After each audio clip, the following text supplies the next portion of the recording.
ఈ దిన వాగ్దానం 122వ కీర్తన 6వ వచనం. యెరూషలేము యొక్క క్షేమం కొరకు ప్రార్థన చేయుడి. యెరూషలేమా, నిన్ను ప్రేమించువారు వర్ధిల్లుదురు. ఈ దినం దేవుడు మీతో వాగ్దానం చేస్తూ ఉన్నాడు.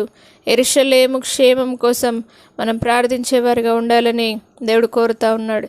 యెరూషలేము అనగా దేవుని మందిరం. దేవుని మందిరం క్షేమము కోసం మనం ప్రార్థన చేసేవారిగా, అతి ముఖ్యంగా యెరూషలేమును ప్రేమించేవారిగా ఉండాలని దేవుడు ఈరోజు మీతో కోరుతూ ఉన్నారు. నా ప్రియ సహోదరులారా, దేవుని మందిరానికి వచ్చి ఆయనను ప్రేమిస్తూ ఆయన సన్నిధిలో మనం కూర్చొని ఆయనను ఆరాధించేవారిగా మనం జీవించాలి అని దేవుడు కోరుతూ ఉన్నాడు. దేవుని సన్నిధిలోనికి వచ్చినప్పుడు దేవుడు సంపూర్ణ సంతోషం అనుగ్రహించి తప్పక దేవుడు మనల్ని వర్ధిల్ల చేస్తానని ఈరోజు వాగ్దానం చేస్తూ ఉన్నాడు. నీ ప్రాకారంలో నెమ్మదిని దేవుడు కలుగజేస్తాడు. ఎప్పుడో తెలుసా?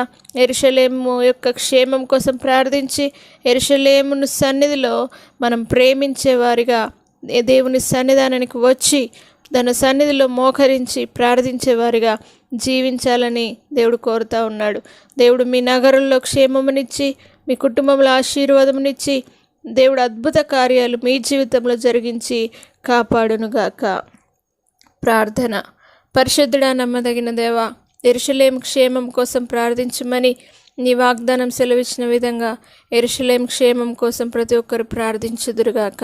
యెరూషలేమా, నిన్ను ప్రేమించువారు వర్ధిల్లుదురు అని నీ వాగ్దానం సెలవిచ్చిన విధంగా ప్రతి ఒక్కరూ నీ మందిరాన్ని ప్రేమించేవారుగా జీవించుదురుగాక. అలాంటి నీ కృపను, నీ క్షేమమును, నీ సౌఖ్యము చేత నింపి అద్భుత కార్యమును మీరు జరిగించి మీ నామానికి మహిమ, ఘనత, ప్రభావాలు తెచ్చుకోగలరని యేసు పరిశుద్ధ నామమును బట్టి అడిగి వేడుకుంటున్నాము తండ్రి. ఆమేన్. యెరూషలేమును మీరు ప్రేమించుదురుగాక.